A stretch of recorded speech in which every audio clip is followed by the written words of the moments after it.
Here are my thoughts for the card tomorrow of UFC 308 in Abu Dhabi, Saudi Arabia, happening in the morning for those who don't know. So I did a ton of research for this fight. I made some predictions, and here's how I think this fight needs to go for each fighter to have the best chance at winning. And also, I found that Dagestanian fighters in the past UFC events have an impressive 87% win rate to each of their fights. So if worst case fails, make a parlay of all the Dagestanian fighters and you should win some money. So I'm saying Ilia Topuria's best hope is going to be his grappling against Max Holloway. He can try and stand and bang with Max Holloway and he'll do some damage and take some damage, but Max Holloway's cardio is going to get the best of him. So he needs to bring in grappling and take advantage of his grappling advantage over Max Holloway. Same thing is for Max Holloway. He needs to keep this fight standing as often as he can. He needs to prepare for the takedown with knees, teep kicks, leg kicks, and just overall, maybe that spinning back kick he did against Gaethje, specifically when Topuria goes for a takedown. Next is Khamzat Chimaev versus Robert Whittaker. Whittaker needs to keep the fight standing and avoid the stiff right jab that Khamzat has. And of course, Khamzat's biggest attribute and advantage is going to be his grappling. He needs to get Whittaker to the ground as fast as possible to have a chance. If he isn't able to get that fight to the ground, he's going to quickly lose his energy and cardio. And at that point, it'll be Robert Whittaker playing with him and setting him up for the knockout of the year, which he has a chance at getting. He has knockout power.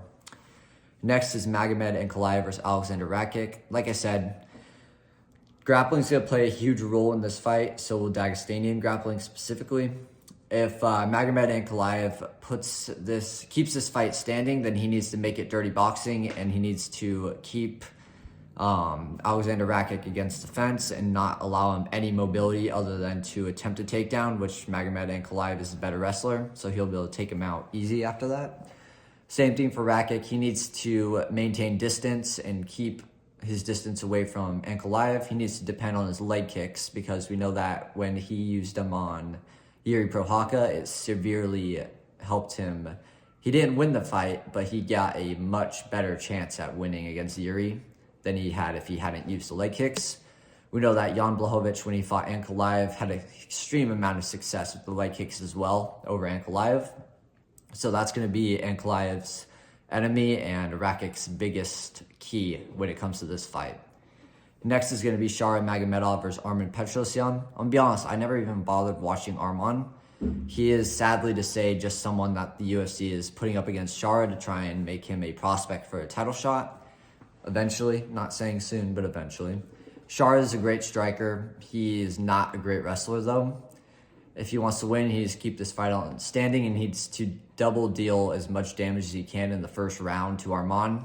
And then Arman needs to, like I said, go for a takedown and try to smother Shara and not let him do anything with his feet or hands. Finally, second fight on the main card, my bad, is going to be Lerone Murphy versus Dan Ige. And frankly, I didn't really put much research into this. I'm choosing Murphy. He's a better striker, but Dan Ige is a better grappler.